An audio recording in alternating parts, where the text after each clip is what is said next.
Hey, this is Jesse from Times of Grace, and you're listening to Brutalitopia.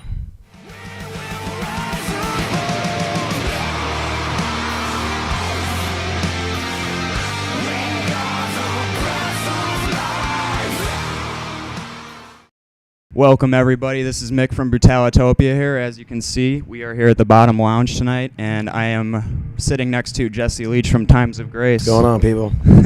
Jesse, how's the tour been going so far? It's been great. Kids singing along every night. Pretty decent crowds. It's actually far exceeded our expectations so far. Awesome. Yeah, Now, it's been a good time. kind of taking us, because I know the first time I heard about this project, I was pretty surprised to hear you and Adam doing a side project, with him being in Killswitch and you having the Empire Shall Fall and bands like that. Like, how exactly did the wheels get turning for that? Because, you're probably obviously like good friends on the side, but how did the wheels get set in motion really for this whole thing?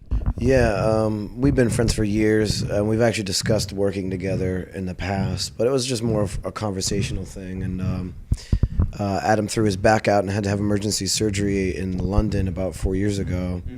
And during his recovery time, his way to cope with the thought of potentially not walking again and losing his career was to write a record.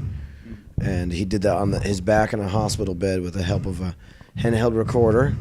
And when he got home and back on his feet, so to speak, that's when I got the phone call. And he said he had a whole record, and he couldn't think of anyone else he wanted to sing on it besides me. So I was just completely honored, and that's kind of where it all started from.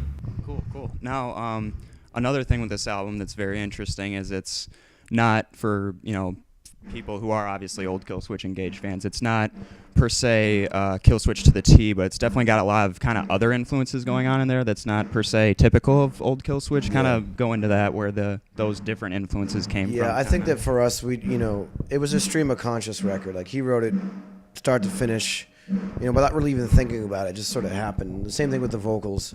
I really worked the best I could off of the music that he had written, and it just by default became more diverse. And I'm more of a diverse person. Not really a metal guy. I'm more of a old school punk, hardcore guy.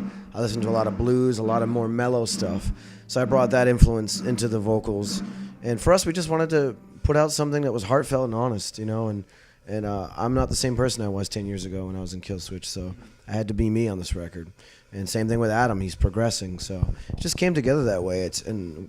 I'm really happy that it's diverse, but of course you're going to hear elements because we're both root members of Killswitch. So Right. Did he Adam bring other influences to the table? Because he's obviously been running in Killswitch for so long that he's probably bound to bring those influences to the table. The more quiet parts he wrote in this record, the quieter songs, which I really can relate to, and I enjoy like the ambiance that we've created on some of the songs, and we do it live as well.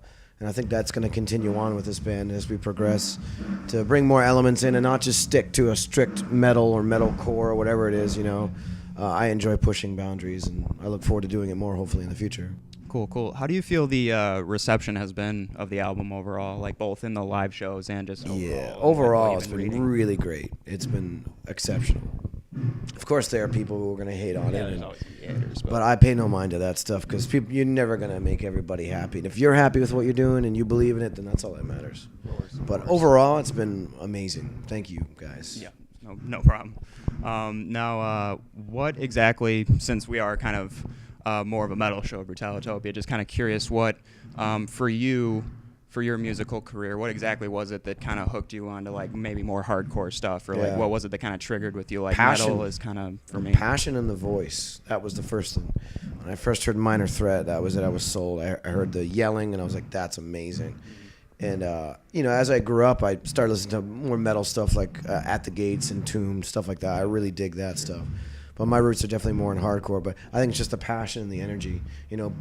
You don't always have to say something negative, like that's why I love putting a positive message into heavy and urgent music.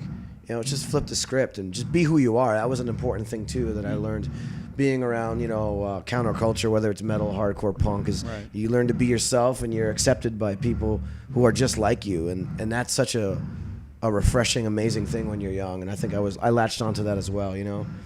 When you were called a freak in high school, you realize there's a bunch of other freaks around you, and you all band together, and that's the beauty of it. That's the beauty of metal, all the freaks band together.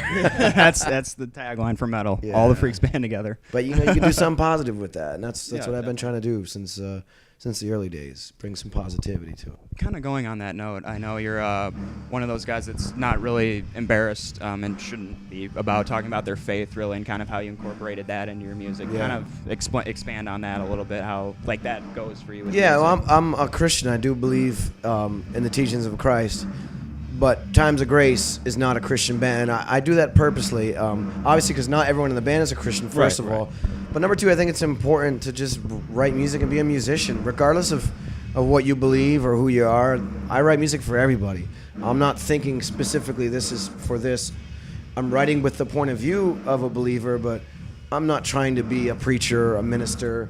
Right. I'm a musician. I'm a regular guy. Just throwing out. Yeah, I mean, the message is intertwined, but it's more about life. It's more about experience. It's more about just music for the sake of art. You know, it's not something like I'm not trying to force any message down anyone's throat. Right. I'm just writing music. It's art. Take it or leave it. You know. Exactly. Do what you want. And I want everyone to be able to relate to it, regardless. So that's why I don't use specific words. I just write sort of almost like poetry. You know. To each his own, and you know, I just want to be a musician, but I'm definitely not ashamed of my faith. Yeah, definitely. You shouldn't be.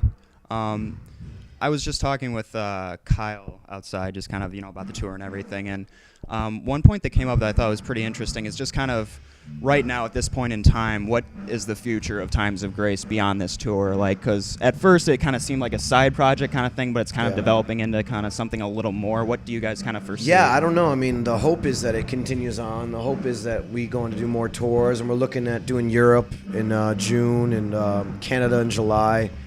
But I honestly couldn't tell you in this market, the way it's so hard to make a living off of music. I'm just taking it one day at a time and appreciating and just being thankful for every day we have. But I would love for it to be a more full-time thing. But that's only if the demand is there and promoters are willing to set up shows where we can actually get paid to do it.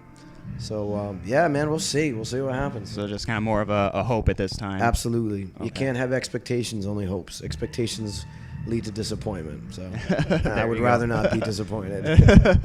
Well, there you go. Well, I know you guys got a sound check to do, as we probably can hear in the background here. More interviews as well. Yeah, there you go. Well, just kind of to leave us off here on a lighter note, you being a musician, I just kind of have to have a musician's opinion.